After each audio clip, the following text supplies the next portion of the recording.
The Mathematics of Survival. The logbook entry from February 14, 1943, recorded the captain's position with the precision that had become his signature. Latitude 40 degrees 32 minutes north. Longitude 73 degrees 58 minutes west. Course 090 degrees true. Speed 7.4 knots. Estimated time of arrival Liverpool 14 days, 6 hours. The numbers filled the page in careful script, each figure representing a calculation that accounted for current drift, weather patterns, fuel consumption rates, and the turning radius of 47 merchant vessels arranged in columns that stretched across 2 miles of gray Atlantic water. In a war where chaos defined every theater, where beaches turned red and cities burned and armies dissolved into confusion, this captain had built his reputation on something the United States Navy considered nearly impossible in 1942: predictability. 7 convoys across the North Atlantic without losing a single merchant ship. 7 perfect crossings, while other convoy commanders watched their formations disintegrate under torpedo fire. While lifeboats drifted through oil slicks, while the casualty lists from each convoy cycle grew longer, and the merchant marine recruiting offices struggled to replace crews who understood the mathematics of their own mortality with every westbound crossing. The bridge of the destroyer USS Bainbridge smelled of salt spray, coffee that had been reheating since 0400, and the particular metallic tang of electronic equipment running continuously in damp air. The captain stood at the chart table under the dim red lights that preserved night vision, dividers in hand, measuring the distance they would cover before the next celestial navigation fix. Around him, the bridge crew moved through their routines with the mechanical efficiency of men who had performed these same actions across thousands of miles of ocean. The helmsman made tiny corrections to maintain their heading. The officer of the deck scanned the darkness beyond the bridge windows, watching for the running lights of the merchant vessels arranged in their protective formation. The radar operator called out contacts every few minutes, his voice flat and professional, translating the green smears on his scope into positions the captain could plot on the master chart. This was warfare as mathematics, victory measured not in territory captured, but in tons of cargo delivered, in Liberty ships and tankers and freighters that reached Liverpool with their holds full of the steel and fuel and grain that kept Britain fighting. The convoy system itself was a compromise born from desperate necessity. In the first years of the war, merchant ships had sailed independently, each captain responsible for his own route and his own survival. The U-boats had slaughtered them. Hundreds of ships went down in 1940 and 1941, torpedoed in waters where no help could reach them, where rescue meant hours in the North Atlantic that killed as surely as any explosion. The convoy system reduced those losses by concentrating merchant vessels into groups that could be protected by naval escorts, but it created new vulnerabilities that every convoy commander understood with cold clarity. A convoy moved at the speed of its slowest ship, typically 7 to 9 knots, turning a crossing that a fast vessel could make in 8 days into a 15-day crawl across submarine-infested waters. The formation itself, 9 columns of ships arranged in a rectangular pattern with escorts positioned at the flanks and ahead and astern, created a target that stretched across miles and could be detected from distances that made evasion impossible. The escorts themselves were never sufficient.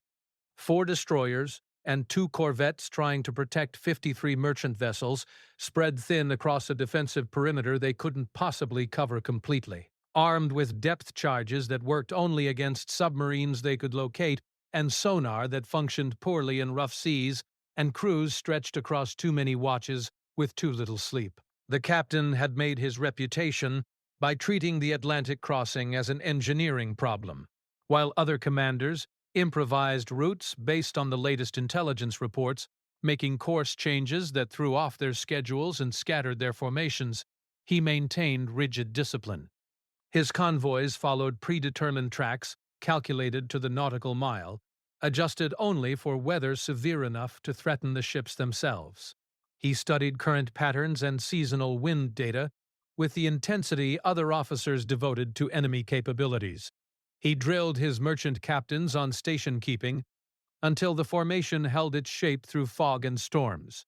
He calculated fuel consumption rates for every vessel in the convoy, identifying which ships would struggle to maintain speed and positioning them where they wouldn't disrupt the formation. His navigation was celestial when conditions allowed, dead reckoning when they didn't, each position fix recorded with the time and method and the degree of confidence he assigned to its accuracy. His estimated arrival times were famous across the Atlantic convoy network, predictions that came true within hours, even after 15 days at sea. But predictability carried its own danger, and the captain understood this with the kind of awareness that sat in his stomach during the long night watches, when the convoy stretched invisible around him and the radar painted contacts that might be stragglers, or might be something else. German intelligence was sophisticated, built on years of experience and networks of informants and the simple reality that convoy routes could be calculated if you knew the departure points and understood the limitations of the ships involved. The U-boats didn't hunt randomly. They formed patrol lines across the routes they predicted convoys would follow, long chains of submarines spread at intervals that allowed them to sweep hundreds of miles of ocean. A convoy that followed predictable patterns, that maintained schedule regardless of threat reports, that arrived precisely when expected. Such a convoy made the enemy's job easier. The captain knew this. His superiors at convoy and routing command knew this. But the system depended on schedules, on cargo arriving when the port facilities expected it, on ammunition reaching forward bases at the moment operations required it, on fuel deliveries timed to keep the escort groups running. Unpredictability had costs too, and in the calculus of total war, the Navy had decided that reliable delivery outweighed tactical flexibility. The choice haunted him during the quiet hours, when the convoy ran dark under stars that emerged cold and distant between the clouds, when the only sounds were the wind and the throb of engines, and the occasional radio check from the escort vessels reporting their positions. 7 convoys, 348 merchant ships delivered safely, thousands of men who reached England because his navigation held, and his formations didn't scatter, and his timing kept them ahead of the patrol lines. But each crossing accumulated probability. Each successful arrival made the next departure more dangerous, because the enemy would be expecting them, would be studying the patterns, would be positioning their submarines along the routes that had worked before. The mathematics that made him valuable were the same mathematics that made him predictable. And predictability in war was a form of death that approached with the certainty of actuarial tables. The merchant captains who sailed under his protection were civilians, masters of ships built for peacetime commerce, who found themselves navigating a war zone with naval escort officers telling them when to turn and what speed to maintain, and which ships to follow. They were men in their 40s and 50s, many of them running cargo vessels registered in New York or Baltimore or Halifax, carrying grain from the American heartland, or steel from Pittsburgh mills, or aviation fuel in tankers that turned into floating bombs if a torpedo found them. Some had crossed the Atlantic dozens of times in the years before the war, navigating by familiar routes and ports, moving through an ocean that belonged to commerce. Now they sailed in formations, maintaining stations with warships, running without lights through waters where periscopes broke the surface and torpedo tracks appeared as white lines in dark water. The casualty rates among merchant crews exceeded those of every combat branch except submarine service. They knew this. They sailed anyway because the pay was good, and because someone had to, and because many of them couldn't imagine doing anything else. The convoy commodore, a retired Royal Navy officer brought back to coordinate the merchant vessels, maintained his position on a converted cargo ship near the center of the formation. His job was communication and order, keeping the merchant captains informed of course changes and responding to the endless small emergencies that threatened to disrupt the formation. Ships developed mechanical problems. Boilers failed, steering gear malfunctioned, weather scattered the columns, and dawn found vessels miles out of position, struggling to rejoin while the convoy maintained its schedule. The Commodore managed this chaos with flags during daylight and carefully coded radio transmissions at night, orchestrating the movements of 53 ships that represented 53 different engineering capabilities and 53 captains with varying levels of experience. The relationship between the convoy commodore and the escort commander was defined by doctrine, but executed through personality.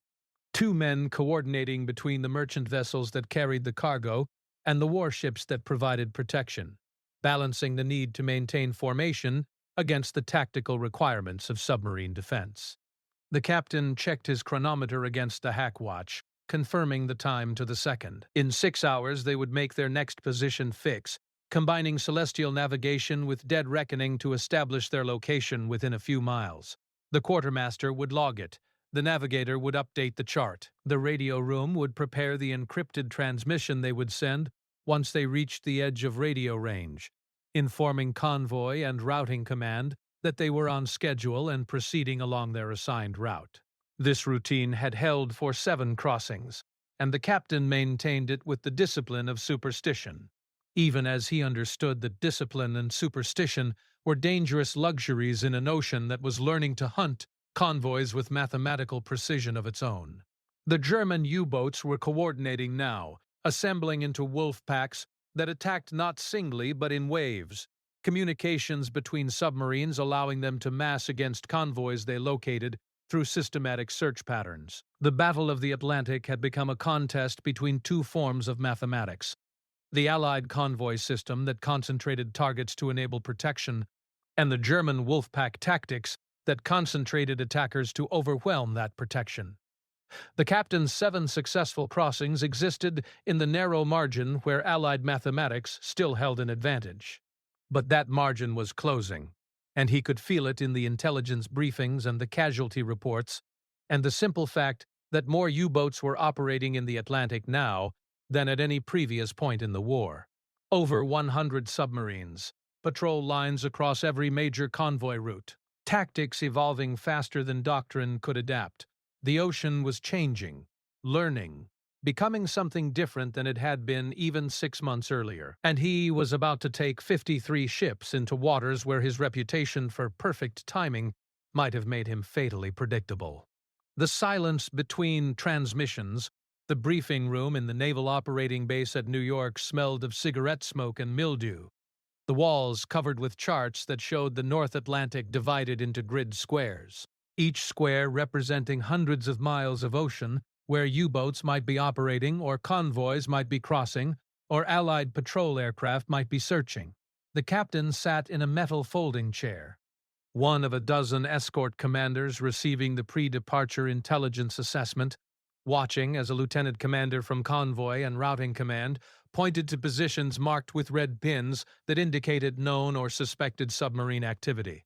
There were more pins than usual, concentrated in the mid-Atlantic, where the air gap left convoys beyond the reach of land-based aircraft for 4 or 5 days, vulnerable to attacks that could develop without warning. The intelligence officer spoke in the flat professional tone of a man delivering information he knew was incomplete, describing U-boat patrol lines based on direction-finding fixes and traffic analysis, noting areas where convoy losses had been heavy in recent weeks, recommending routes that avoided the densest concentrations of enemy activity. But his language had changed from previous briefings. The positions were described as possible rather than confirmed. The recommended routes came with qualifiers about current best estimates and fluid situations. The officer acknowledged gaps in their intelligence picture, areas where U-boats were certainly operating but where their exact locations remained unknown. The captain had been attending these briefings since his first convoy assignment 15 months earlier, and he understood the architecture of information that supported every Atlantic crossing. The Allies had advantages that convoy commanders weren't supposed to know about, but that filtered down through operational planning nonetheless. British cryptanalysts at Bletchley Park had broken the German naval enigma cipher, allowing them to read U-boat communications and track submarine movements with remarkable precision. Direction-finding stations along the coast could triangulate radio transmissions from submarines, plotting their positions when they surfaced to send reports. Coastal Command aircraft flew reconnaissance patterns that covered thousands of miles, reporting sightings and forcing U-boats to remain submerged where their speed and effectiveness dropped dramatically. This intelligence infrastructure had made the convoy system viable, allowing routing officers to steer formations away from known concentrations of U-boats, to vector escorts toward threatened convoys, to maintain situational awareness across an ocean that would otherwise have been opaque. But something had shifted in recent months, a deterioration in the intelligence picture that wasn't being stated directly, but that pervaded every briefing the captain attended. The Germans were adapting. Their submarines now spent more time submerged, reducing opportunities for detection by aircraft or direction finding. They had modified their patrol patterns, spreading boats across predicted convoy routes in long picket lines that required minimal radio communication once established. Their tactics emphasized patience rather than aggressive pursuit, waiting for convoys to come to them rather than hunting actively across empty ocean. Most significantly, they had changed their Enigma procedures, adding complexity that sometimes delayed British decryption or produced intelligence that arrived too late to affect operational decisions. The captain didn't know the technical details. That information remained compartmented at levels far above convoy escort commanders. But he could see the effects in briefings that became vaguer, in recommended routes that kept shifting, in the growing casualty lists that suggested Allied convoys were running into submarines they hadn't known were there. The intelligence officer finished his presentation and opened the floor for questions. The escort commanders asked about air coverage, about rescue ship positioning, about procedures for reporting contact with U-boats without breaking radio silence. The answers were professional and unhelpful. Air coverage would extend as far as aircraft range allowed, which meant protection for perhaps the first 2 days and the last 2 days of the crossing, with the mid-Atlantic gap remaining a zone where convoys operated without aerial support. Rescue ships would accompany the convoy, but would only stop to pick up survivors if the tactical situation allowed, a euphemism that meant survivors from torpedoed vessels would be left behind if stopping threatened more ships.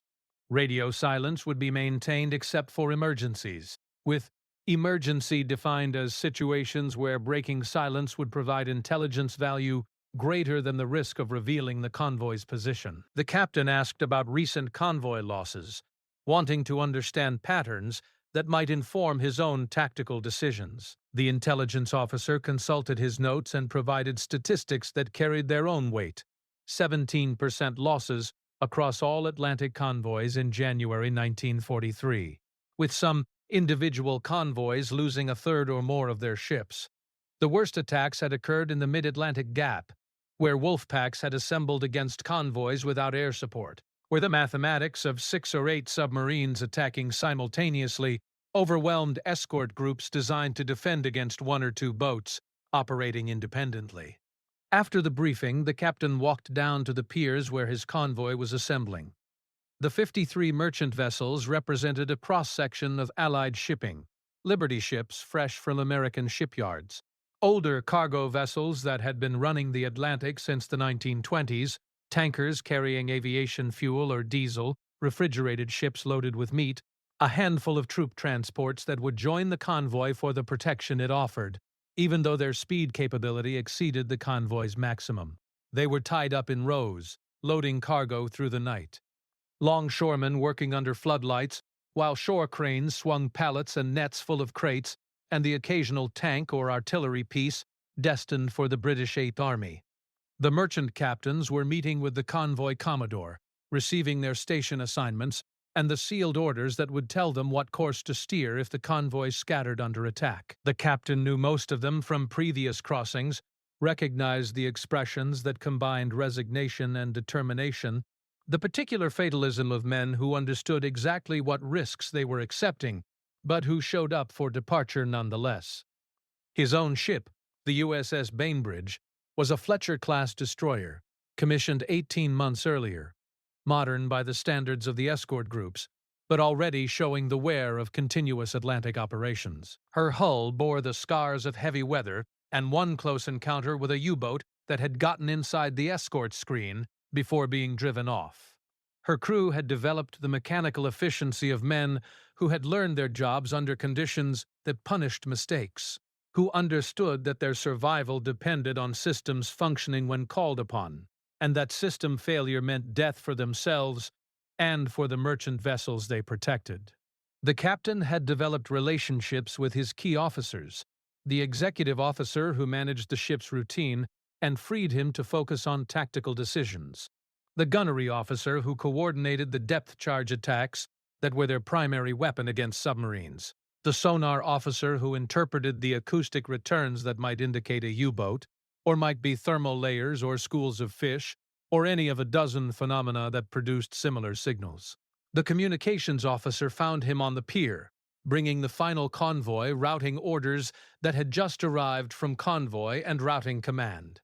The captain opened the sealed envelope and studied the charts inside, tracing the route they would follow across the Atlantic. It followed the pattern of his previous crossings with minor variations, a great circle course that balanced the shortest distance against areas of known U-boat concentration, with designated waypoints, where the convoy would alter course, and with alternative routes marked for use if intelligence indicated threats along the primary track. The timing was calculated to put them through the mid-Atlantic gap during the dark of the moon, reducing visibility for submarine attacks, but also reducing visibility for the convoy itself, making station-keeping more difficult and increasing the risk that ships would straggle. The orders included call signs and radio frequencies, recognition signals for rendezvous with additional escorts that would join them at the edge of the gap, procedures for air-sea rescue if they encountered downed aircraft. The paperwork was thorough and professional and carried the implicit acknowledgement that much of it would become irrelevant once they encountered the conditions that couldn't be predicted from a briefing room in New York. The captain met with the convoy commodore that evening, coordinating their procedures for the crossing. The Commodore was a retired Royal Navy captain in his 60s, brought back to service because the expansion of the convoy system had exhausted the supply of active-duty officers with the experience needed to manage merchant formations. He had crossed the Atlantic more times than he could count, in peacetime and now in war, and he understood the merchant marine perspective in ways that helped bridge the gap between naval escort doctrine and commercial shipping reality. They discussed the formation, 9 columns of ships, with the faster vessels positioned where they could provide some flexibility, the slower ships placed to minimize their impact on the convoy's speed, the tankers distributed to prevent a single torpedo from igniting multiple fuel loads. They reviewed communication procedures, the flag signals and lamp codes that would coordinate maneuvers during daylight, the radio procedures that balanced the need for coordination against the requirement for silence.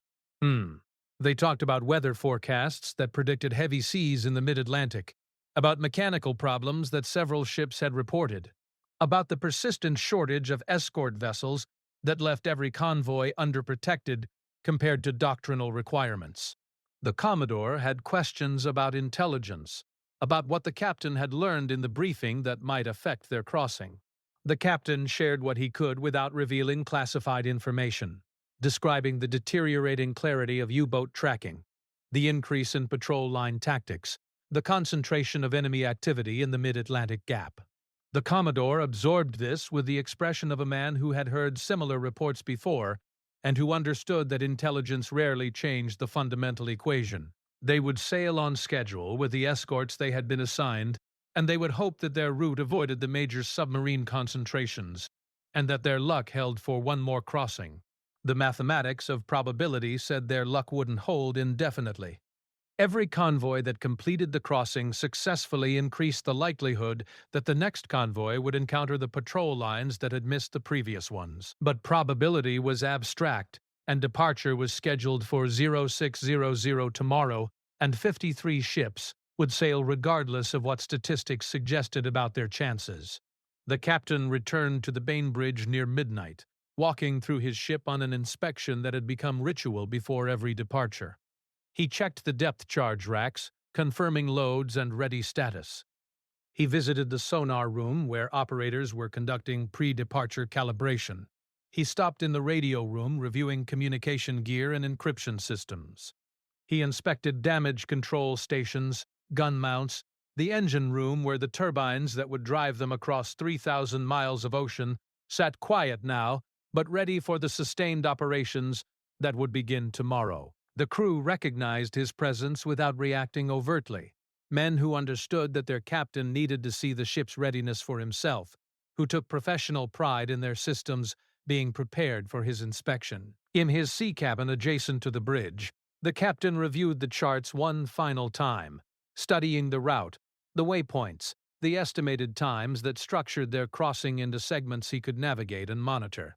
The precision was comforting, the familiar ritual of numbers and courses and calculations that reduced the Atlantic to a navigation problem with solutions that could be plotted and followed. But beneath the precision lay awareness that couldn't be calculated away. The intelligence picture had deteriorated. The ocean had become more opaque, the enemy's positions less certain, the gaps in Allied knowledge wider than they had been 6 months earlier. The Wolfpack tactics were evolving, becoming more sophisticated, concentrating more submarines against individual convoys. The escort groups remained stretched thin, unable to provide the depth of coverage that doctrine specified as necessary. And the captain's own reputation, 7 convoys completed without losses, had been built on an Atlantic that might no longer exist, on patterns and practices that assumed an enemy whose behavior could be predicted, and routes that could be planned to avoid known dangers. If the ocean was learning to hunt more effectively, if German intelligence was studying convoy patterns and positioning patrol lines to intercept predictable schedules, then everything the captain had mastered might have become a vulnerability he was about to sail into, with 53 ships depending on his navigation. The convoy assembled at first light, merchant vessels casting off from the piers and moving in sequence into the harbor channel, forming up under the coordination of harbor pilots who guided them into their assigned positions.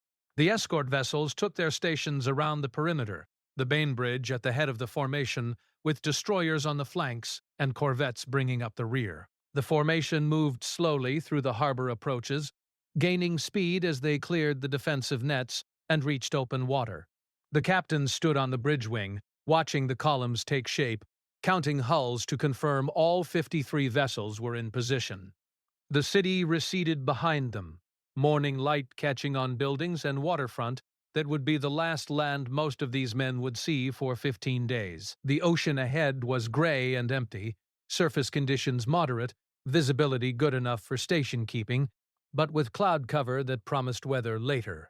The quartermaster logged their departure time, 0618, February 15, 1943. The captain marked their position on the chart and began the calculations that would structure their crossing. The mathematics of navigation that represented certainty in an ocean that had gone quiet in ways he was only beginning to understand. When the pattern breaks, the convoy settled into its rhythm on the second day, the merchant vessels finding their stations and holding them with the practiced coordination of ships whose crews had made this crossing before. The formation stretched across 2 miles of ocean, 9 columns with 5 or 6 vessels in each column, spaced at intervals that balanced collision risk against defensive concentration. The escorts maintained their patrol patterns around the perimeter, the destroyers running at higher speeds to cover more area, while the corvettes held closer to the merchant ships. Their slower speed, better suited for tight maneuvering if a U-boat penetrated the screen. The weather was cooperating, seas running at 4 to 6 feet with winds from the northwest that pushed against the convoy's eastward progress, but not enough to break up the formation. The captain maintained his navigation schedule, taking celestial fixes at dawn and noon and dusk when the horizon was visible, confirming their position against his dead reckoning track. They were on schedule, making 7.3 knots average speed, their course taking them along the recommended route that Convoy and Routing Command had calculated to avoid known U-boat concentrations. On the third day, the pattern began to break in ways too subtle to call emergencies, but too persistent to ignore. The first indication came from a merchant vessel in Column 5, a Liberty ship carrying steel and vehicles whose radio operator reported a possible sonar contact at 0340 hours. The transmission was brief and uncertain, describing an acoustic return that had appeared momentarily on their rudimentary detection gear before disappearing. The escort destroyer closest to that position, the USS Madison, altered course to investigate, running a search pattern through the area where the contact had been reported. The captain monitored the situation from the Bainbridge, maintaining the convoy's course while the Madison conducted her search. For 2 hours, the destroyer swept back and forth, her sonar pinging into water that returned nothing conclusive. The operators reported possible contacts that dissolved on closer examination, thermal layers that created false returns, biological noise from schools of fish or whales that produced signatures similar to submarines. At 0620, the Madison rejoined the convoy, her captain reporting negative results, acknowledging the Liberty ship's crew had probably detected something, but that whatever it had been was no longer in the area or had never been a submarine at all. The incident should have ended there, filed as one of the false alarms that occurred regularly in anti-submarine operations, where sonar was an imprecise instrument and where nervous crews sometimes identified threats that didn't exist. But the captain couldn't dismiss it completely because the contact had occurred at a time and location that fit the profile of Wolfpack shadowing tactics. The German procedure was well documented through prisoner interrogations and captured operational orders. A single U-boat would locate a convoy and then trail it from beyond visual range, periodically surfacing to transmit position reports that allowed U-boat command headquarters in occupied France to calculate the convoy's course and speed and vector additional submarines toward an intercept.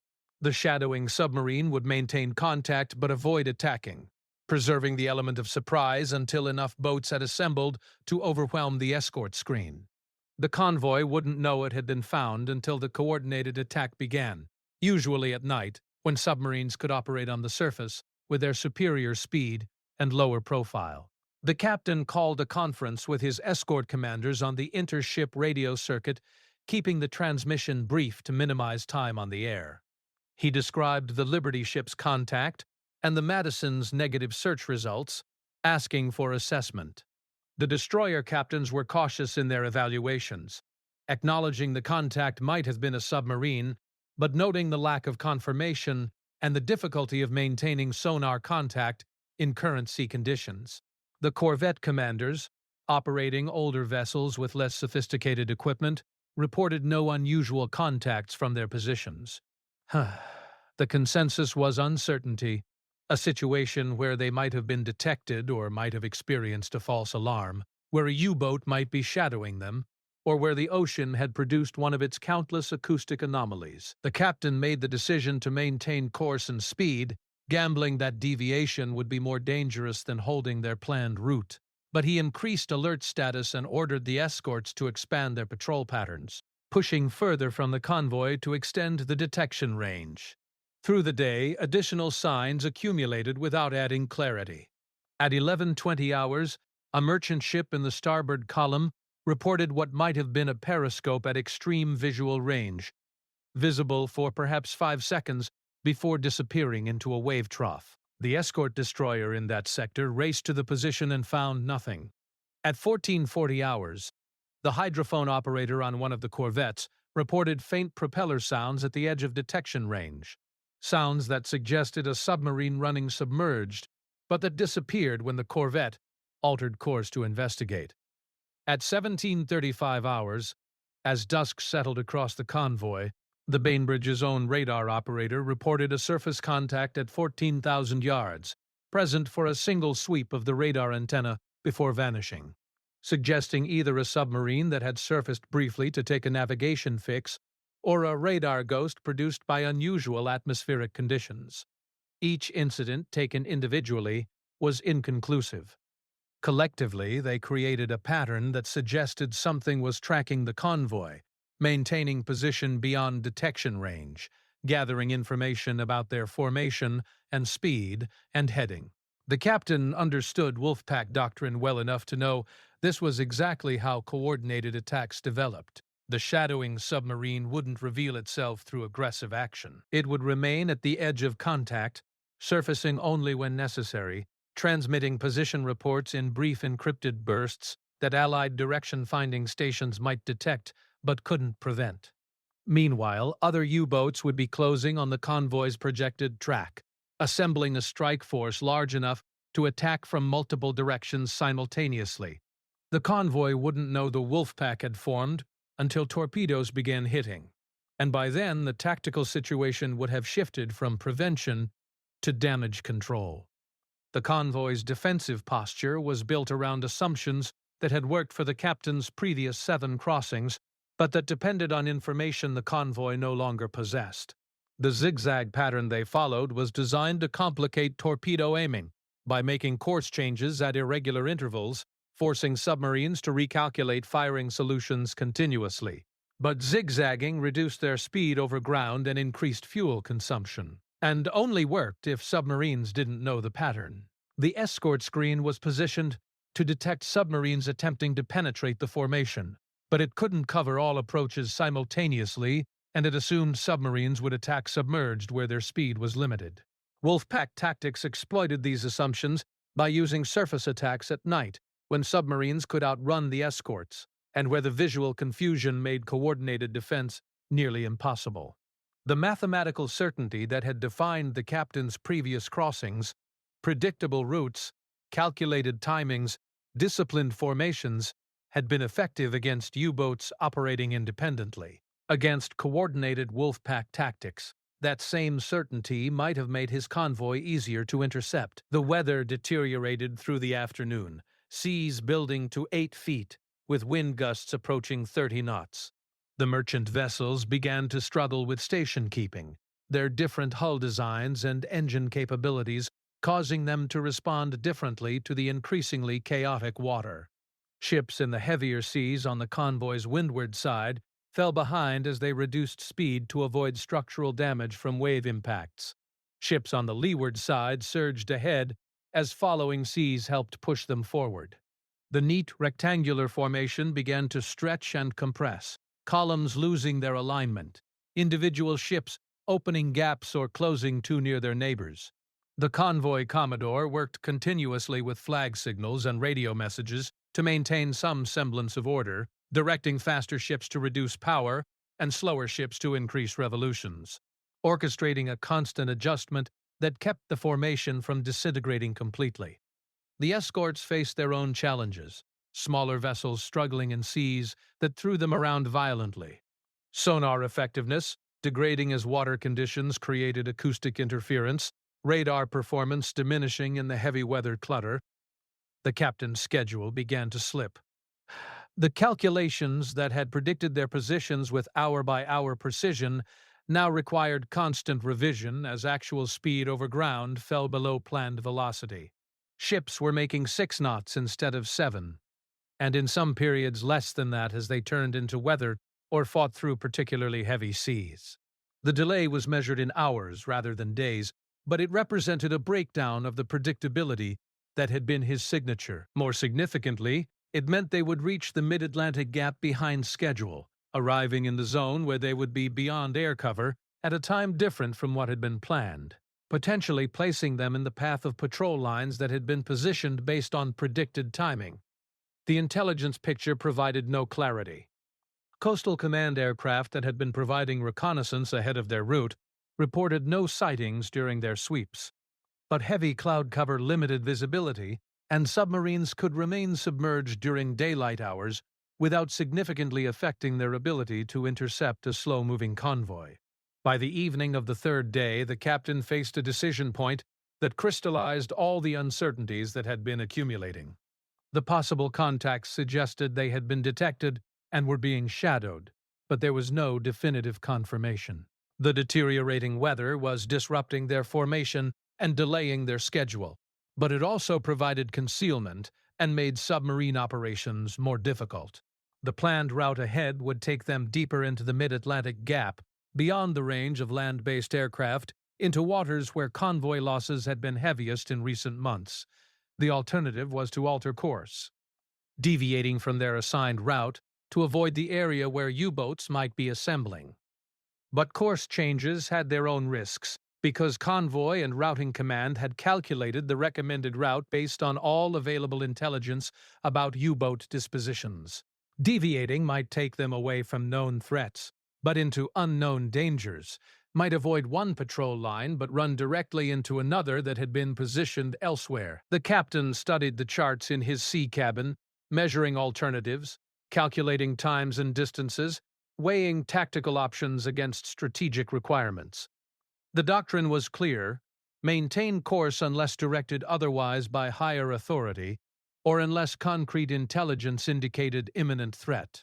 But doctrine assumed a functional intelligence system, assumed that Convoy and Routing Command possessed accurate information about enemy positions, and could communicate that information in time for convoys to respond. The reality was increasing opacity, intelligence that arrived late or not at all, recommendations based on situations that changed before the recommendations could be implemented. The ocean had become fundamentally uncertain in ways that his mathematical precision couldn't resolve, where holding course might be safer or might be suicidal, and where there was no calculation that could determine which. He made the decision to maintain their planned route, gambling that the possible contacts had been false alarms, or that the submarines tracking them were too few to constitute a significant threat. The reasoning was partially tactical, avoiding known patrol line positions that intelligence had identified in other areas, and partially psychological, the weight of 7 successful crossings creating confidence that his methods would work again.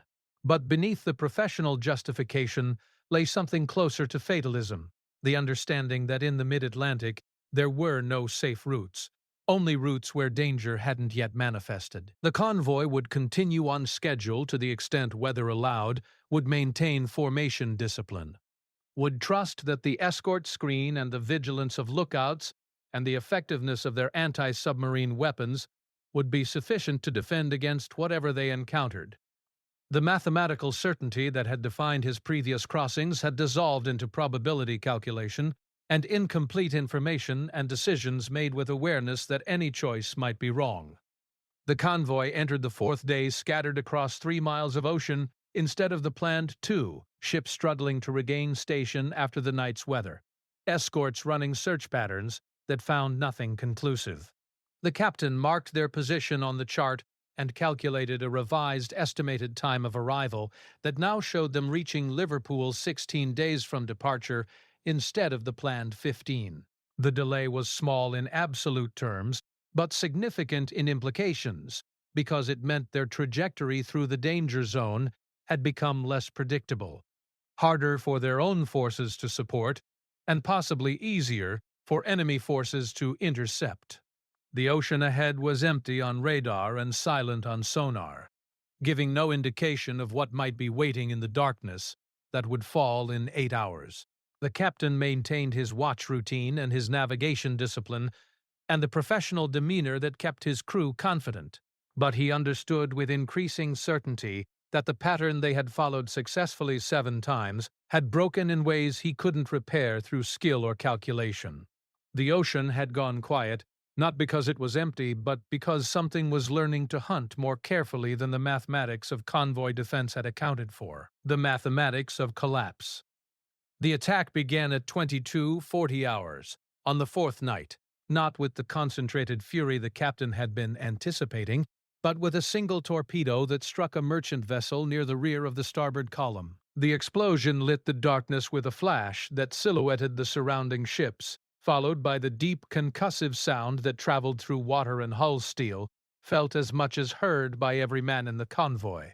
The stricken ship was a freighter carrying munitions and military vehicles, and the torpedo had found her engine room, killing power immediately and leaving her dead in the water as the rest of the convoy continued forward. The captain received the initial report within seconds. The Commodore's transmission brief and professional. Ship number 40, 1 torpedoed, position holding station in column 7, extent of damage unknown, ship falling behind formation. The escort destroyer assigned to the convoy's rear quarter, the USS Hampton, was already racing toward the stricken vessel, her captain making the instant calculation required by doctrine. determine if survivors needed immediate rescue, search for the attacking submarine, protect the rest of the convoy from follow-up attacks. The captain's response was dictated by training that emphasized harsh mathematics over humanitarian instinct. The convoy maintained course and speed. Ships did not stop.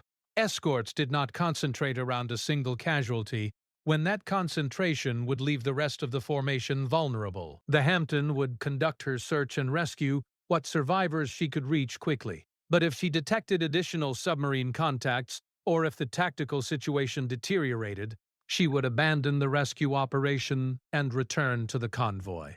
This was the doctrine that had been drilled into every escort commander.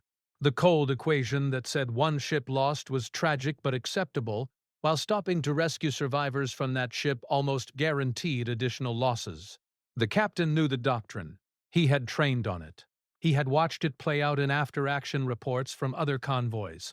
But executing it from his bridge while a merchant ship burned 5 miles astern, and her crew went into lifeboats in water that would kill them within an hour if rescue didn't come, was different from studying procedures in a briefing room. The second torpedo came 40 minutes later, striking a tanker in the port column. This time, the explosion was catastrophic, the aviation fuel she carried igniting in a fireball that rose hundreds of feet and illuminated the entire convoy in flickering orange light. The tanker broke apart almost immediately, her hull structure unable to contain the forces generated by burning fuel under pressure. She went down within 3 minutes, taking her entire crew with her. There would be no survivors to rescue. The escort corvette on the port side, HMCS Moosejaw, a Canadian vessel with an experienced crew, reported sonar contact bearing 275 degrees, range approximately 2,000 yards. She dropped depth charges in a pattern designed to bracket the suspected submarine position, the underwater explosions creating columns of water that rose and collapsed back into the Atlantic. Whether she had hit anything was impossible to determine immediately. Sonar conditions were poor in the disturbed water, and submarines could withstand depth charge attacks unless the charges detonated very close to their hulls. The pattern became clear over the next 3 hours. Torpedoes arrived at irregular intervals, always from different directions, always targeting ships on the convoy's edges, rather than attempting to penetrate to the more densely packed center columns. Each attack forced escorts to break formation, racing toward the source while the convoy continued forward, creating gaps in the defensive screen that took time to close. The U-boats weren't attempting mass penetration or coordinated simultaneous strikes. They were probing, testing, gathering information about escort response times and weapons loads and tactical procedures. They were forcing the defenders to react rather than anticipate, to spread their assets across multiple threats rather than concentrating strength against any single attacker. This was sophisticated tactical thinking, the kind that suggested the Wolfpack had been assembled with care and was being coordinated by commanders who understood escort group doctrine and knew how to exploit its limitations. By dawn of the 5th day, 5 ships were gone, and the convoy's formation had fractured in ways that couldn't be repaired quickly. The neat columns had dissolved into clusters, separated by gaps where torpedoed vessels had fallen out of line and where other ships had altered course to avoid collisions or to evade suspected submarine positions. Ships that had fallen behind during the night attacks were now scattered across 15 miles of ocean, struggling to catch up to a convoy that couldn't slow without making itself a more vulnerable target. The escorts were dispersed among these groups, trying to provide some protection to isolated vessels while maintaining a screen around the main body of the convoy. The mathematical precision of the formation, the carefully calculated spacing and the coordinated maneuvers had been replaced by improvisation and fragmentary coordination. The convoy commodore was working continuously to restore order, transmitting instructions for ships to reform columns. But the process was slow, and several of the merchant captains were making independent decisions about whether to stay with the convoy or to run independently, gambling that a single ship presented a smaller target than a formation that had been clearly located by multiple submarines. The captain faced a situation his training had addressed theoretically, but that felt different when experienced, from his bridge with responsibility for 53 ships, now reduced to 48, and with more attacks certainly. Coming, the tactical problem was geometry and time. The escorts had 4 destroyers and 2 corvettes trying to defend merchant vessels spread across an area that had grown too large for effective coverage. The U-boats, by contrast, could mass their attacks against any point on the perimeter they chose, concentrating 6 or 8 submarines against whatever section of the escort screen they identified as weakest. The defenders had to be strong everywhere simultaneously. The attackers could be strong anywhere sequentially. This asymmetry was fundamental to Wolfpack doctrine, and no amount of skill or determination from the escort crews could overcome the basic mathematics of insufficient forces attempting to cover too much ocean. The radio traffic during those morning hours revealed the deterioration of the tactical situation in fragments. The Hampton, which had been conducting rescue operations after the first attack, reported she had picked up 23 survivors but was running low on depth charges after multiple attacks overnight. The Moose Jaw transmitted that her sonar equipment had developed faults from continuous operation and rough handling in heavy seas, reducing her detection capability. The destroyer Madison requested permission to refuel from one of the surviving tankers, her own fuel state approaching levels that would require her to reduce speed or detach from the convoy entirely to reach port. These were cumulative failures, the normal friction of sustained operations, but they arrived simultaneously at a moment when the convoy could afford no degradation in defensive capability. The captain authorized the refueling operation, which would take the Madison out of the screen for 6 hours, because keeping her with the convoy was more important than maintaining full defensive posture for that period. But the decision represented another compromise, another acceptance that perfect defense was impossible, and that they were now managing decline rather than maintaining security. The intelligence situation, which had been ambiguous for days, finally clarified in the worst possible way. At 0820 hours, the Bainbridge's radio room received an encrypted flash message from Convoy and Routing Command via high-frequency transmission. The message had been transmitted hours earlier, but had taken time to decode and relay through the command structure. It contained ultra-intelligence derived from intercepted German communications. Wolfpack of 9 U-boats, designated Gruppe Unversagt, had been vectored toward their convoy's position, with additional boats from another group ordered to join the attack. The intercepts were 12 hours old by the time the captain received them, but they confirmed what the night attacks had already demonstrated. The convoy had been found, tracked, and targeted by a coordinated force significantly larger than their escort group could defend against. The message included revised routing instructions directing them to alter course to the northeast, attempting to break contact with the submarines trailing them. But the recommended course change would take them even further from air cover and would delay their crossing by additional days, increasing time in the danger zone, while fuel and ammunition and crew endurance all declined.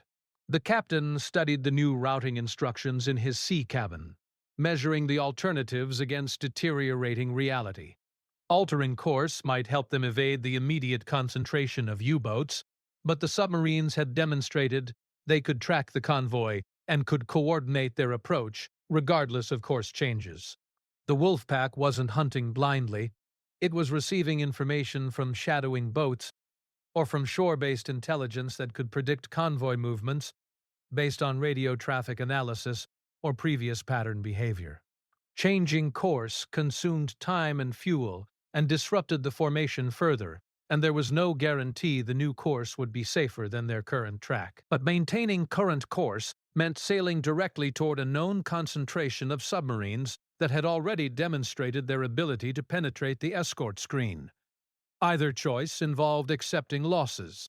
The question was, which choice would produce fewer losses? And there was no calculation that could answer that question reliably because the variables were too uncertain and too dynamic. He made the decision to implement the course change, partly because the orders came from higher authority that had access to intelligence he didn't possess, partly because altering course at least provided the illusion of taking action rather than passively accepting the attacks that would continue if they maintained their trajectory. The course change was executed at 1100 hours, the convoy commodore signaling the new heading, and the merchant vessels turning in sequence. The maneuver consuming 40 minutes, and spreading the formation even further as ships with different turning capabilities completed the maneuver at different rates. The escorts adjusted their patrol patterns to the new heading, knowing the course change would be detected by any U-boat with visual contact, and that German command would quickly calculate the convoy's new trajectory and reposition their submarines accordingly.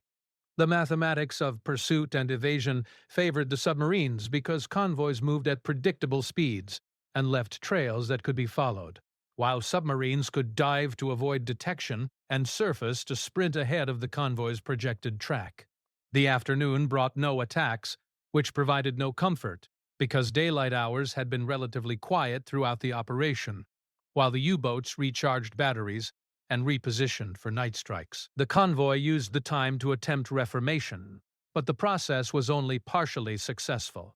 Several of the scattered ships never rejoined, either because they couldn't match the convoy's speed or because their captains had decided independent running offered better survival odds. The captain counted 43 ships in the formation by dusk, meaning 5 additional vessels had become separated beyond visual range.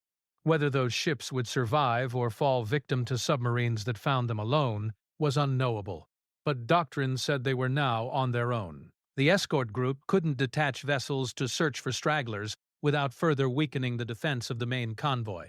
The mathematics had become a calculus of triage, deciding which ships to protect and which to abandon, accepting that not everyone could be saved and that the goal was preserving the maximum number of vessels rather than preventing all losses. The second night attack began at 21:55 hours, earlier than the previous night, suggesting the U-boats had successfully repositioned after the course change and were confident in their ability to find the convoy in darkness. The attacks came from multiple directions simultaneously this time. 3 torpedoes, within a span of 4 minutes, striking ships in different columns. The escort screen responded as doctrine specified, with individual escorts racing toward attack positions while attempting to maintain some defensive coverage of the broader formation. But the coordination had degraded. Communications between escorts were complicated by radio procedure requirements and by the confusion of multiple simultaneous engagements. Ships reported sonar contacts that dissolved before depth charges could be dropped. Star shells fired to illuminate suspected submarine positions revealed only empty ocean, or worse, revealed the convoy itself to any submarines that hadn't yet located it precisely. The tactical situation had collapsed from organized defense into reactive chaos, individual ships fighting individual battles, without the coordinated effort that might have concentrated force effectively. The captain remained on the bridge through the night, coordinating escort responses while maintaining the convoy's base course, trying to impose order on a situation that had fundamentally exceeded the capacity of his resources to control. His communications with escort commanders revealed the cumulative impact of sustained operations. Crews exhausted from continuous watches, weapons systems depleted of ammunition, detection equipment failing under constant use, fuel states approaching critical levels. The Hampton reported she had expended her last depth charges and was now reduced to attempting to ram any submarine she could locate on the surface. The Moosejaw had taken casualties when a U-boat firing from close range had hit her with deck gun fire, wounding 3 crew members and damaging her forward gun mount. The destroyer escorts, designed for sustained operations, were holding up better mechanically, but their crews were approaching 48 hours without sleep, functioning on adrenaline and coffee and the professional discipline that kept them at their stations even as effectiveness declined with fatigue. By dawn of the 6th day, 12 more ships were gone, bringing total losses to 17 out of the original 53. The convoy had been reduced to 36 vessels, scattered across an area that could barely be called a formation anymore. The captain's schedule, which had once predicted arrival times with precision measured in hours, was now meaningless. They were still 4 days from Liverpool if nothing else went wrong, but nothing else going wrong seemed increasingly unlikely given the Wolfpack's demonstrated ability to maintain contact and coordinate attacks. The mathematical certainty that had defined his reputation had collapsed entirely, replaced by survival calculation that measured success not in perfect arrivals, but in how many ships reached port regardless of schedule. The radio message from Convoy and routing acknowledged their situation with professional detachment. Maintain current course, additional escort reinforcements dispatched, but not expected to reach them for 36 hours. Long-range aircraft would provide coverage at extreme range during daylight hours. The subtext was clear. They were beyond effective help, beyond the range where significant assistance could reach them before more ships were lost. They would have to hold through another night with the forces they had, and then another night after that, before relief arrived in the form of escorts that were themselves being stripped from other convoys to respond to their crisis. The wait of 30 hours, dusk on the sixth day, brought no respite. Only the sick anticipation of another night fighting an enemy that had proven it could strike effectively despite everything the escort group attempted. The convoy was no longer a coherent tactical formation, but a collection of merchant vessels clustered in loose groups across 5 miles of ocean, connected more by proximity than by coordinated defense. The captain stood on the Bainbridge's bridge, watching the light fade from a sky that had been gray all day. Heavy clouds promising more weather, but not enough weather to ground the U-boats that operated most effectively on the surface in darkness. His executive officer had compiled casualty estimates based on radio traffic and visual confirmation. 17 ships definitely lost, 2 more missing and presumed sunk. 34 confirmed, still with the convoy. Of those 34, several had reported mechanical problems or hull damage from near-miss explosions that would slow them further or possibly force them to drop out of the formation entirely. The escort screen had contracted around the remaining vessels, but the contraction meant less early warning, reduced time to respond to attacks, submarines that could approach closer before detection. The first attack came at 2005 hours, while twilight still provided enough visibility for lookouts to see torpedo tracks. A merchant ship in the lead column spotted the white wake running parallel to her course and immediately turned hard to starboard, the torpedo passing within 50 feet of her hull before disappearing into the darkness beyond. The maneuver saved that ship, but disrupted the formation around her as other vessels altered course to avoid collision, creating chaos in the center columns where ships were packed most densely. The U-boat that had fired surfaced 2,000 yards away, visible for perhaps 20 seconds before diving again, long enough for the Madison to acquire a firing solution, but not long enough to close the range. The destroyer fired her forward guns anyway, more to force the submarine down than with any real expectation of hitting a target at that distance in deteriorating visibility. The engagement established a pattern for what followed. Submarines operating on the surface just beyond effective weapon range, firing torpedoes into the densest parts of the convoy. Diving when engaged, but resurfacing minutes later in different positions. The tactical problem was fundamental and unsolvable with available resources. The U-boats could see the convoy before the convoy could see them. Dark shapes against darker water, made visible only by the phosphorescence of their wakes, or by the brief moment when they crossed between observer and horizon. The escorts carried searchlights that could illuminate submarines caught on the surface, but using searchlights revealed the escort's position and blinded their own lookouts, while every other submarine in the area gained perfect knowledge of where not to approach. Star shells provided area illumination without blinding the firing ship, but they were in limited supply, and they revealed the entire convoy to any submarine that hadn't yet located it precisely. The escorts had radar, but the radar sets installed on destroyers and corvettes in early 1943 were designed primarily for surface search and fire control, capable of detecting submarines on the surface under ideal conditions but unreliable in heavy seas or when submarines ran low in the water, with only their conning towers exposed.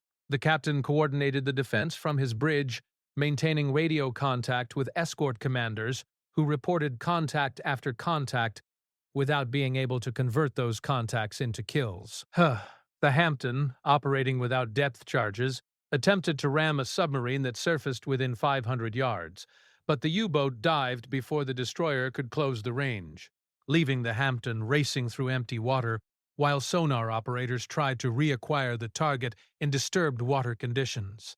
The Moose Jaw, her forward gun mount still damaged from the previous night, took a position in the center of the formation and attempted to provide close-in defense for the most vulnerable merchant vessels. But a corvette's speed was insufficient to intercept submarines operating on the surface at 15 knots or more.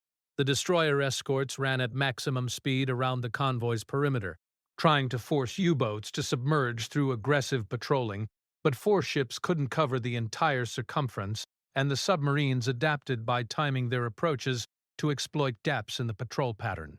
At 21:47 hours, 3 torpedoes struck within 90 seconds of each other, hitting ships in different columns from different directions. The first found a Liberty ship carrying vehicles and ammunition, the explosion setting off secondary detonations that lit the night and sent debris raining across surrounding vessels. She went down in less than 4 minutes, her crew abandoning ship directly into water covered with burning oil from ruptured fuel tanks. The second torpedo struck a freighter amidships, breaking her keel and leaving her settling by the stern, with her bow rising as water flooded aft compartments. Her crew had more time to abandon ship, lifeboats getting away while the vessel was still partially afloat, but those boats were now behind the convoy and falling further behind with every minute. The third torpedo hit a tanker that had somehow survived the previous nights, but this time her luck ran out. The explosion ruptured cargo tanks, but didn't ignite them immediately, giving her crew perhaps 5 minutes to evacuate before the fuel vapors found an ignition source and the ship vanished in an explosion that was felt as deck tremor aboard the Bainbridge 3 miles away. The convoy commodore transmitted from his station on a merchant vessel in the third column, his message brief and carrying the controlled stress of a man watching his command disintegrate. Formation breaking down, multiple ships requesting permission to scatter, recommend allowing independent routing for vessels that cannot maintain speed. The captain understood the reasoning. A scattered convoy presented individual targets that were harder to locate than a concentrated formation, and ships that broke away might evade the Wolfpack if they altered course significantly from the convoy's track. But scattering also meant abandoning any pretense of coordinated defense, accepting that merchant vessels would be on their own in waters where submarines were actively hunting. The doctrine was clear: convoys maintained formation unless the tactical situation had deteriorated to the point where formation offered no remaining defensive advantage. The question was whether they had reached that point, and the answer required judgment about factors that couldn't be measured precisely. The captain made the decision to hold the convoy together, gambling that scattered ships would suffer worse losses than the formation despite its weakened state. The reasoning was partially tactical. Escorts could provide some protection to ships that stayed together, but couldn't defend vessels that scattered across hundreds of miles of ocean, and partially psychological. Scattering would represent a complete collapse of the convoy system, an admission that the defensive doctrine had failed entirely. Holding formation maintained the possibility that they could survive through to dawn and then through another day until reinforcements arrived. The decision was transmitted to the convoy commodore, who passed it to the merchant captains. Knowing some of them would break away regardless of orders because commanding officers of civilian vessels weren't bound by naval discipline, and survival instinct might overcome whatever loyalty kept them in formation. The captain accepted that probability. He couldn't prevent ships from leaving, couldn't pursue them to force compliance, could only maintain what formation remained and hope it would be sufficient to protect those who stayed. The attacks continued through the night with the methodical persistence of predators that knew their prey was crippled and couldn't escape. Torpedoes arrived at intervals ranging from 15 minutes to an hour, never predictable, always from different directions, forcing the escorts to respond reactively rather than positioning themselves where attacks might be anticipated. The U-boats were coordinating their strikes, almost certainly through radio communication with a shore-based command center that directed their movements based on information gathered by the shadowing boats. The captain intercepted fragments of German radio traffic, brief encrypted transmissions that his radio operators couldn't decode, but that revealed the submarines were in contact with each other and with higher authority. Allied direction-finding stations were almost certainly tracking those transmissions and plotting submarine positions, but that information would take hours to process and transmit back to the convoy, arriving too late to affect tactical decisions being made minute by minute in darkness. The human cost accumulated in ways the captain tracked through reports but couldn't fully process while still fighting the tactical battle. Each torpedoed ship represented a crew of 30 to 50 men, most of them merchant sailors who were in the water now, or in lifeboats that wouldn't be picked up until the convoy had passed, or until the attacks ended and escorts could return to search for survivors. The water temperature was perhaps 45 degrees Fahrenheit, cold enough to kill within an hour even with life jackets. Cold enough that men who survived the explosions and made it to lifeboats might still die from hypothermia before rescue arrived. The escort vessels had picked up what survivors they could during brief pauses between attacks. The Hampton and Moosejaw, both carrying dozens of merchant sailors, packed into crew spaces designed for much smaller complements. But they had been forced to abandon multiple rescue operations when new attacks developed and doctrine required them to return to defensive positions. Those abandoned survivors would die watching the convoy steam away into darkness, understanding exactly why they were being left and accepting it with whatever courage or bitterness they possessed in their final minutes. The bridge crew of the Bainbridge maintained their stations through the night with the mechanical efficiency of exhaustion that had passed beyond fatigue into a state where routine replaced conscious thought. The helmsman made course corrections without needing to be told, responding to the captain's body language as much as to verbal orders. The officer of the deck maintained the navigation plot, marking torpedo strikes and escort positions and course changes with entries that had become increasingly terse as the night progressed. The radar operator called out contacts that might be submarines, or might be merchant vessels, or might be radar ghosts. His voice flat with the understanding that most contacts couldn't be investigated because investigating required resources the escort group didn't have. The radio room maintained continuous watch on multiple frequencies, monitoring communications between escorts and with the convoy commodore and with convoy and routing command, which transmitted periodic updates that contained little useful information but maintained the link between the convoy and the command structure that nominally controlled its movements. At 032 hours, the Madison reported a sonar contact that appeared more solid than most, a submarine running submerged at periscope depth, approximately 1,500 yards from the convoy's port side. She had depth charges remaining and requested permission to attack. The captain authorized the engagement immediately, understanding this might be their only opportunity during the night to convert defense into offense. The Madison ran her attack approach, dropping a pattern of depth charges set for shallow detonation, the underwater explosions creating pressure waves that lifted the destroyer's stern and sent columns of water rising into the darkness. The attack was followed by silence on sonar, the disturbed water making detection impossible for several minutes. Then the Madison's lookouts reported debris surfacing, wood planking, and what might have been equipment or clothing or bodies, difficult to identify in darkness, but suggesting the attack had damaged something. Whether it was sufficient damage to sink the submarine, or merely enough to force it to break off its attack run, was unknown. But the engagement provided the first possible kill of the operation, and offered proof that the U-boats were not invulnerable even when the tactical situation favored them overwhelmingly. The psychological impact of that single successful engagement rippled through the escort group during the remaining hours of darkness. The radio traffic acquired an edge of aggressive confidence that had been missing, escort commanders reporting contacts with emphasis that suggested eagerness rather than mere duty compliance. The captain understood the phenomenon, exhausted men finding renewed energy from evidence that their efforts might achieve results, but he also understood its danger. Aggressive pursuit of contacts could leave gaps in the defensive screen, and the U-boats had demonstrated they were sophisticated enough to use decoys to draw escorts out of position before striking from a different direction. He transmitted cautionary guidance to the escort commanders. Maintain defensive priorities, engage targets of opportunity, but do not pursue beyond effective support range. Preserve weapons and fuel for sustained operations. The message was professional and necessary and probably insufficient to overcome the psychological need for offensive action after hours of reactive defense that had produced nothing except mounting losses. Dawn came at 0612 hours, gray light spreading across an ocean that revealed the convoy's diminishment in visual terms that reports hadn't captured.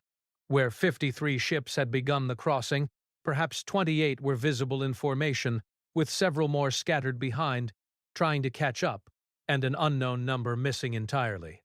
The merchant vessels showed damage visible even at distance: shell holes in superstructures, lifeboats torn away or hanging in davits, scorch marks from fires, listing hulls suggesting flooding in cargo holds. The escorts looked no better, their paintwork scorched from gun blasts, depth charge racks empty or nearly so, crews visible on deck looking exhausted and reduced by casualties that had been taken during the attacks. The ocean was empty of wreckage.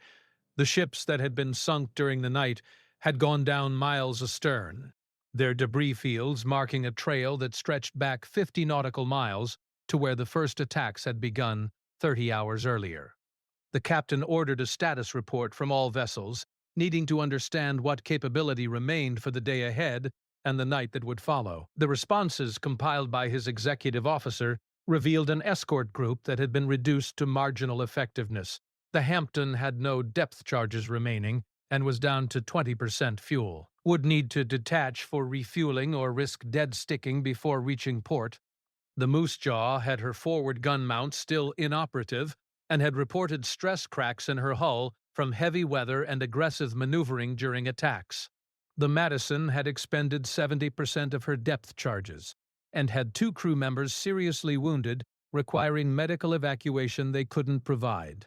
The Bainbridge herself had sufficient weapons remaining, but crew exhaustion was approaching levels where mistakes would become inevitable. The merchant vessels reported similar degradation. Several ships with casualties from near-miss explosions or from shrapnel when nearby vessels were hit. Multiple vessels reporting mechanical problems that would reduce their maximum speed. At least 2 ships that had suffered hull damage and were taking on water faster than pumps could evacuate it, meaning they would have to be abandoned within hours, unless weather improved enough to allow damage control parties to work effectively. The tactical situation had reduced to brutal simplicity. They had perhaps 30 ships remaining and 4 escorts that were approaching the end of their operational capability.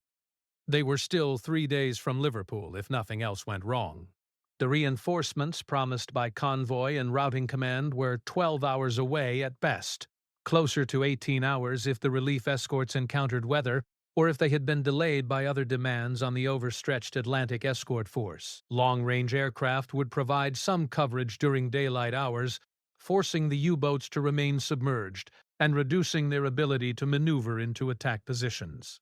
But nightfall would bring another round of attacks against a defensive screen that had nothing left to sustain losses.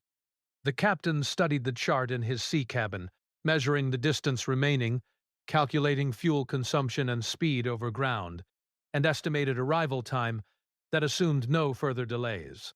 The mathematics suggested they might reach port with 15 or 20 ships if the next 2 nights produced similar attrition rates.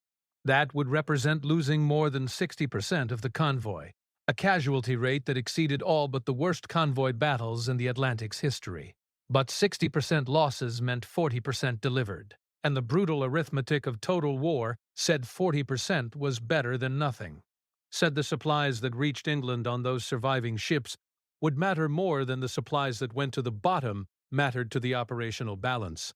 The captain maintained his watch, maintained his navigation, maintained the professional detachment necessary to command during catastrophe, while understanding that every decision he made now was merely choosing between different degrees of failure. The ocean learns.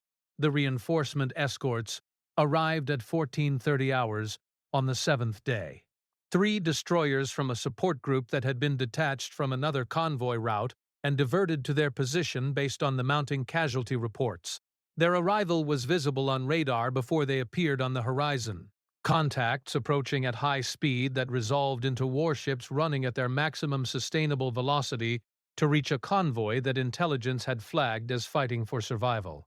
The captain watched them close from the Bainbridge's bridge, vessels that showed no signs of the sustained combat operations that had reduced his own escort group to exhausted marginal effectiveness. Their presence represented fresh capability, full depth charge loadings, functioning equipment, crews that had slept recently and could maintain alert watches. But their arrival also represented tacit acknowledgement from higher command that the convoy had been deemed worth reinforcing despite the strain on overall Atlantic escort resources, suggesting the losses had been significant enough to generate command-level concern about whether any ships would reach port without additional support. The relief force commander came aboard the Bainbridge by motor launch during the afternoon.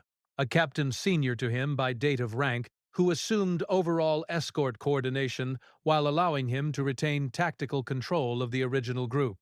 They met in the sea cabin, reviewing charts and status reports and tactical assessments compiled over 6 days of continuous operations. The relief commander absorbed the information with the professional detachment of someone who had seen similar situations before, asking questions that revealed he understood both the tactical specifics and the broader implications. The convoy had lost 25 ships confirmed sunk, with 2 more missing, reducing them to 26 vessels still in formation. The escorts had expended nearly all depth charges and were running on fuel reserves that would require several ships to detach for refueling within the next 12 hours.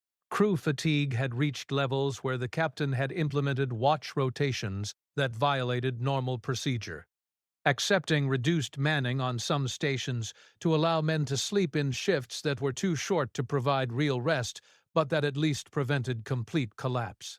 The U-boat contacts had diminished during daylight hours, but had not stopped entirely, submarines maintaining shadowing positions just beyond effective engagement range, almost certainly preparing for another night attack now that darkness would provide them operational advantage again. The relief commander's assessment was professionally honest, without being judgmental. The convoy had been found by a Wolfpack that had assembled with unusual concentration, probably 9 or 10 boats during the peak attacks, with additional submarines joining as the operation developed.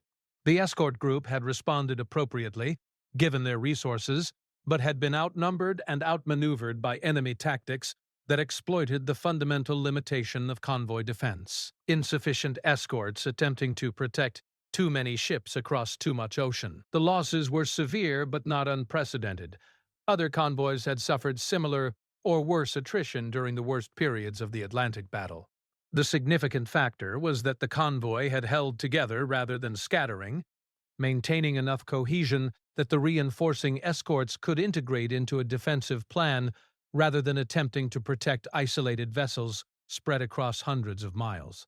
The decision to maintain formation had probably saved ships that would have been lost if they had scattered, though there was no way to prove that counterfactual and individual merchant captains who had broken away independently might reach port safely by avoiding the concentrated submarine presence that had focused on the convoy.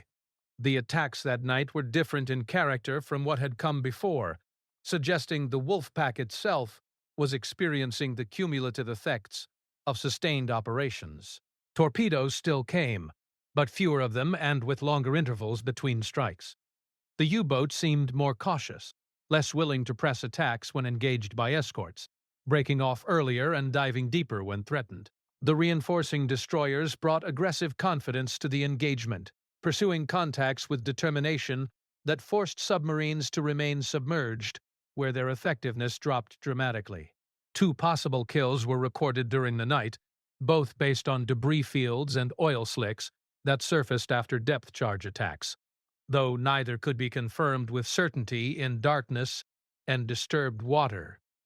3 more merchant ships were hit, but 2 of them remained afloat long enough for their crews to abandon ship successfully and for the escorts to conduct rescue operations that saved most of the survivors. By dawn of the 8th day, The convoy had been reduced to 23 ships, but the rate of loss had decreased, and the tactical situation had stabilized to something approaching sustainable defense. The remaining 2 days to Liverpool passed with only sporadic contact, the Wolfpack either withdrawing or being reassigned to intercept other convoys whose positions had been identified through the continuous intelligence battle being fought between shore-based commands.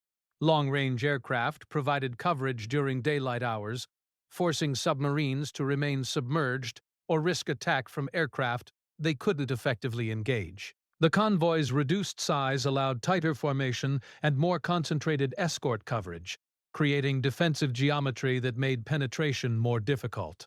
Weather improved slightly, allowing the merchant vessels to maintain better station keeping and reducing the mechanical stress that had been accumulating across days of heavy seas and aggressive maneuvering. The captain maintained his navigation routine, plotting positions and calculating arrival times, but the numbers on the chart had lost their precision meaning. They would reach Liverpool when they reached Liverpool. Having lost more than half the convoy to a battle that had demonstrated the limitations of tactics that had worked successfully 7 times before, encountering an enemy that had learned to hunt more effectively than the defensive. Doctrine had accounted for. The convoy entered Liverpool Harbor on the morning of February 26th, 11 days after departure, 6 days behind schedule, with 23 ships out of the 53 that had sailed from New York. The harbor pilot who came aboard the Bainbridge to guide them to their anchorage was professional but couldn't entirely hide his reaction to the visual evidence of what they had been through. The destroyer's scorched deck plating, empty depth charge racks, hull plates dented from near-miss explosions, exhausted crew members who moved with mechanical efficiency but without the alertness that characterized ships arriving from routine operations. The merchant vessels showed similar damage, many of them listing or showing obvious hull repairs that had been conducted at sea, others with sections of superstructure destroyed by shrapnel or fire. The dock workers who received them worked in silence, processing the cargo that had made it through, while understanding that perhaps twice as much cargo had gone to the bottom along with the ships that carried it. The after-action reporting consumed 3 days of meetings in shore facilities where the captain provided detailed accounts of every engagement, every tactical decision, every loss, and every survival. The debriefing officers were thorough and professional, seeking information that could be compiled into lessons for other convoy commanders who would face similar situations in crossings yet to come. The captain described the Wolfpack's tactics, their coordination, their patience in developing attacks over multiple nights, their ability to maintain contact despite course changes and aggressive escort responses. He documented escort group capabilities and limitations, noting which equipment had performed reliably and which had failed under sustained operational stress. He provided recommendations for doctrine modifications, increased escort strength, particularly in the mid-Atlantic Gap, improved coordination with air support, better intelligence dissemination to tactical commanders, revised procedures for convoy formation that might provide better defense against coordinated attacks from multiple directions.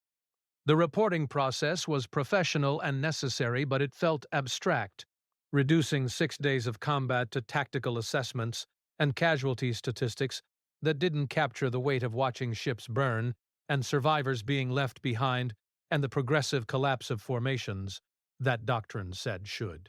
Hold. The official assessment would describe the convoy as a tactical defeat but a strategic success. More than 40% of the cargo had been delivered despite significant losses, proving the convoy system could function even under conditions that approached worst-case scenarios. The captain understood this reasoning, accepted the arithmetic that said partial delivery was better than no delivery, acknowledged that in total war the measures of success were different from peacetime standards. But understanding didn't erase the knowledge that 30 ships had been lost, that perhaps 1,200 merchant sailors and naval personnel had died in those losses, that the precision and discipline he had built his reputation on had been insufficient when tested against an enemy that had learned to exploit the very predictability that made his convoys reliable. The broader historical context that would make sense of these losses wouldn't become clear for months, but it was already developing in ways the captain couldn't see from his position in the tactical battle. The convoy had fought its way across the Atlantic during what would later be recognized as the peak of German U-boat effectiveness in the entire war. March 1943 would see the highest monthly losses of the Atlantic campaign, with Wolfpack tactics achieving their maximum effectiveness before Allied countermeasures tipped the balance decisively. Within 3 months, the Battle of the Atlantic would turn. Escort carriers would close the air gap. Improved radar would detect submarines on the surface before they could attack. Strengthened escort groups would provide the numerical superiority needed to defend against coordinated wolf packs. Breaking of upgraded Enigma codes would restore intelligence advantage that allowed convoys to be routed away from submarine concentrations. By May 1943, U-boat losses would spike so dramatically that German submarine command would withdraw from the North Atlantic temporarily, acknowledging they could no longer sustain operations against convoy defenses that had been reinforced and refined. But the captains who sailed during the transition period, when German tactics were most effective and Allied responses were still developing, had fought with incomplete information and insufficient resources, holding formations together through force of discipline while the strategic situation evolved around them. The captain's next assignment came 3 weeks later, 2 more convoy crossings in March and April, both of which saw combat but nothing approaching the intensity of the February operation. The tactical situation was already shifting, escort groups growing stronger, air coverage expanding, submarine contacts becoming less frequent as the U-boats adapted to increased Allied effectiveness by avoiding heavily defended convoy routes. His final crossing in late April encountered no attacks at all. 48 ships delivered to Liverpool without losses, a return to the predictability that had defined his early reputation. But the nature of that predictability had changed. It was built now on strength rather than precision, on escort groups large enough to defend effectively rather than on navigation that avoided contact, on intelligence that could route convoys away from submarines that were themselves withdrawing from areas where they could no longer operate successfully. The mathematical certainty he had pursued during his first 7 crossings had been replaced by something more robust but less elegant. Overwhelming force that accepted occasional losses but guaranteed overall success through sheer scale of resources applied to the problem. The reassignment to Training Command came in June 1943, removing him from operational convoy duty and placing him in a role where he would teach new escort commanders the lessons being compiled from 2 years of Atlantic operations. The position was standard rotation for experienced officers, necessary work that translated tactical experience into doctrine that could be systematized and taught. But it also represented acknowledgement that his particular skill set, the obsessive attention to navigation and timing, the discipline that maintained schedules regardless of circumstances, had become less relevant as the nature of convoy operations evolved. The Atlantic had become a battle of attrition, where success was measured in tonnage delivered rather than precision of arrival times, where convoys crossed with massive escort groups that made specific commander skills less critical than overall system effectiveness. He accepted the assignment without protest, understanding his contribution would now be pedagogical rather than operational, teaching officers who would fight the next phase of the battle with advantages he hadn't possessed during the worst months. The training lectures he developed emphasized lessons learned from the February convoy, the importance of maintaining formation under attack, the techniques for coordinating escort responses against coordinated submarine tactics, the procedures for managing crew endurance during sustained operations, the decision frameworks for determining when to hold course and when to scatter. But the core message he found himself returning to repeatedly was more fundamental and harder to systematize. That perfect timing meant nothing if the ocean had gone quiet. That precision became vulnerability when the enemy learned to predict behavior. That the mathematics of convoy defense only worked when the variables being calculated corresponded to actual operational reality rather than to doctrine's assumptions about how battles should develop. The young officers he trained absorbed these lessons with the earnest attention of men who understood they would shortly be applying this knowledge in actual combat. Some of them would lose convoys worse than his February losses. Some would complete crossings without seeing a submarine.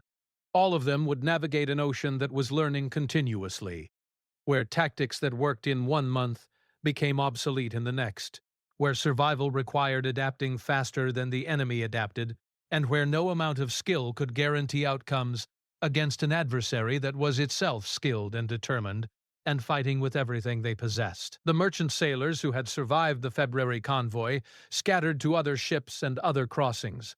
Civilian crews who understood the casualty rates and sailed anyway because Britain needed the supplies, and because convoy duty paid better than coastal shipping, and because some men found meaning in work that mattered even when. That work involved accepting risks that military personnel were ordered to take, but that civilians chose voluntarily. Many of them would cross the Atlantic dozens more times before the war ended. Some would die in subsequent attacks, others would survive to see victory in 1945 and would return to peacetime commerce, carrying memories of convoys that fought their way across an ocean that tried to kill them.